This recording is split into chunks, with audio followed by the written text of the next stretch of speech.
there guys, how's it going? So, great little grouping for you here to try out. We've got some resolving 5 things, so if you're new to groupings, I'll explain a little bit about that. But we're also going to be doing it under a kind of splashed hi-hat pattern. In the notation, I've just got it down as a 1, 2, 3, 4, just to try and play this group of 5 over the top of a kind of straight left foot pattern. But for you guys that are a little bit more advanced, feel free to try and do this kind of splash hat alternation, which is where if you kind of land with your toes on the hi-hat pedal, kind of with the kind of like on the balls of your feet or towards the top, okay, and you leave your foot down, it chokes the hi-hat, so you just get chick chick sound. But if you kind of go and you kind of lift your toes in the air at the last minute, and you kind of splash your foot and land on your heel, basically hitting the pedal and lifting your foot up, you let the cymbals breathe and they get that nice little sizzle sound. And what you can do is you can alternate between that. So you got the choked sound, then open, choked, open. And for anyone new to this, if you just take this from the lesson, then great, you've learned something new. You can solo against it and do some cool stuff. But there's 2 sounds you can get with your foot on the hi-hat. That's the point I'm getting at here. So, and again, there's various different patterns you can get into. You can go for like an open, closed, closed, open, closed. So just by building your coordination with the left foot. But for this one, just going closed, open, to create this kind of regular pattern that we then do these weird groupings over the top of. For the hand pattern, we're going to be doing some resolved groups of 5. So the group of 5 we're going to look at is just going to be right, left, right, left, left. Now, I was doing it on a second snare drum here. You can do it all on one snare drum and move around. Just play your left hand kind of low down on the ghost notes. I've also got my snares switched off just for the sound, but it's, you know, if you want to have them up and tight.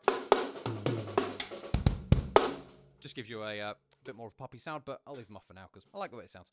Anyway, so jumping in with the orchestration we're going to be going for, I'll leave the left hand on this snare drum just so you can hear the difference, and then the right hand's going to go against it. But we're going to be going for 1, 2, 3, 4, 5. So right, left, left, and we've got a double, and this is the point where everyone kind of switches off the video because they're like, I've got to go 2 left hands in a row. I'm all right, left, man, and it's like, guys, right, left, it's great, but limited. There's so much more you can do if you kind of break out just doing singles and right, left. So we're going to go for a group of 5, but yes, it means we have 2 left hands in a row. You can handle it. So 1, 2, 3, 4, 5. If you're shying away, it's because you probably don't actually want to get better at the drums. Okay, but if you do, stick around. So right, left, left.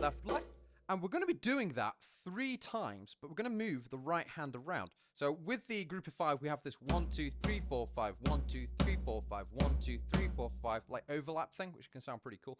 And we're going to be doing it right, left, with the right hand on the floor tom. Then we're going to bring it to the snare drum, right, left, left. And then to the rack tom, right, left. So 1, 2, 3, 4, 5, 1, 2, 3, 4, 5, 1, 2, 3, 4, 5. And again, if you've got your left hand just on your snare drum, it'd sound like this. And again, you can see there's still a difference in sound. Because one hand's playing heavy, and the other hand's playing soft. And again, if you come to the edge of your drum, you get a little bit more kind of high pitch, and a bit more rebound there as well. Easier to play the doubles. But I'll do it over here, so. Okay, now adds up to 15 notes. And then to fit into 4/4, we need 16. So we're just going to go for one more note. A right hand on the floor tom to finish that off, adding up to 16 notes. So 1, 2, 3, 4, 5, 1, 2, 3, 4, 5, 1, 2, 3, 4, 5, 1. And then when we repeat it, you've got that last one going into another floor tom, which is the first note of the phrase again. So we have this gum as it kind of repeats the phrase. So 1, 2, 3, 4, 5.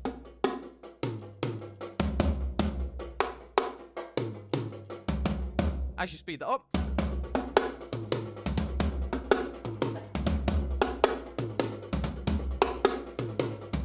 get a pretty cool little melodic pattern. But then I want you guys to try and do the left foot with it. And by the way, if you're new to these groupings, if you just do like a normal like bar of groove and then try and put that fill in there, sounds cool.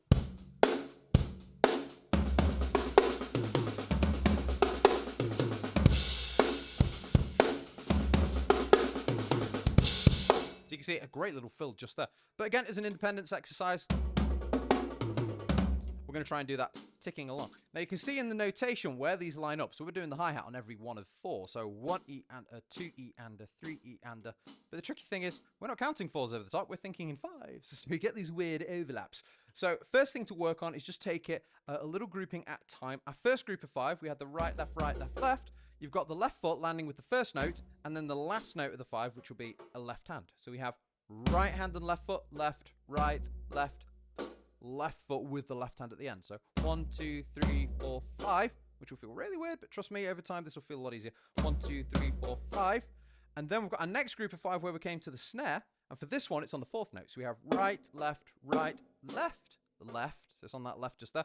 Right, left, left.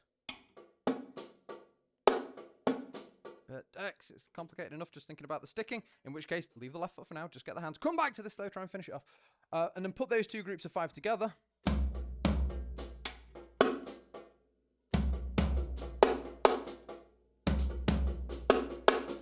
And then the last group of 5 up on the rack tom, we have right, left, right, and the left foot's lining up with that, left. So, and that's our groups of 5.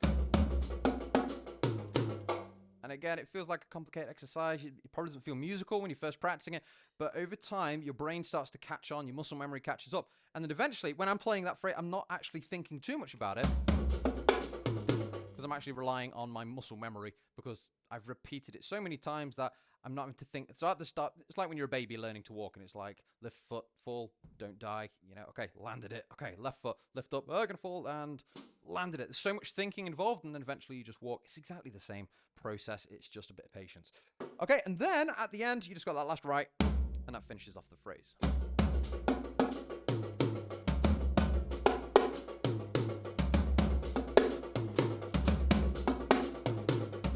Okay, and then, for you guys that are feeling okay with that, well done, we're then going to try and do a splash hat. So we're going to do the splash on the 2 and the 4. So we're going to go 1, 2, 3. So just lifting it up, playing the open hat on 2 and 4. And we want to try and get that alternation fairly automatic, so you can just work on getting that into your muscle memory, and then it's just independent, trying to bring it all together. If I can get the phrase right, that helps.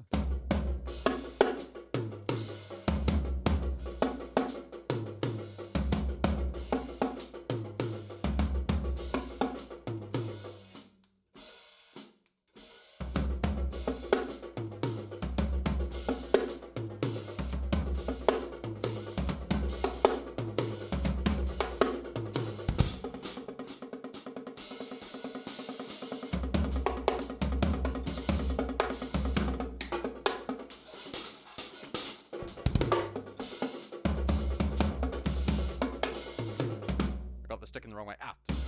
You know, I'm starting with the splash, so start without the splash. 1, 2, 3, 4. There we go.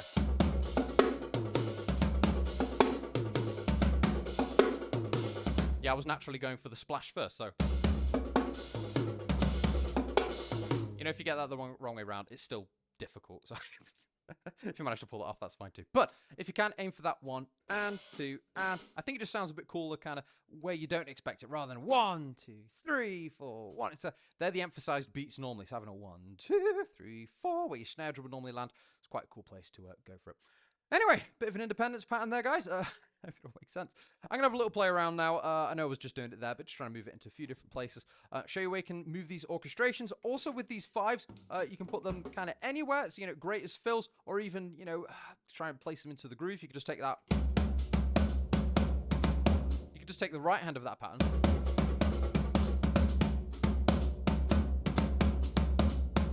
And that's actually a melodic kind of phrase that you can move around within a groove.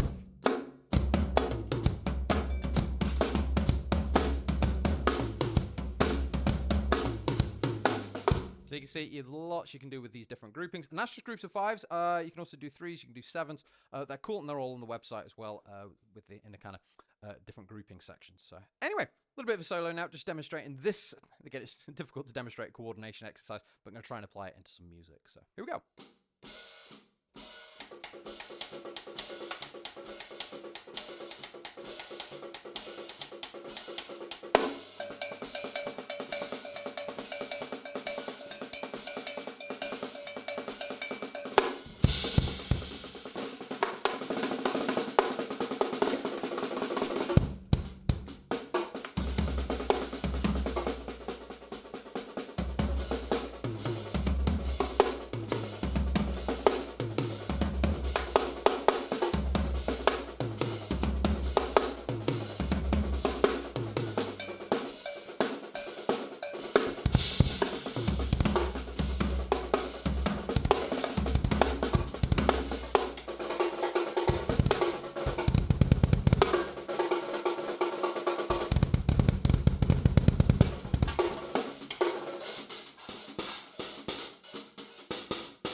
Anyway, hope that all makes sense, guys. Have a wonderful day. I'll see you soon.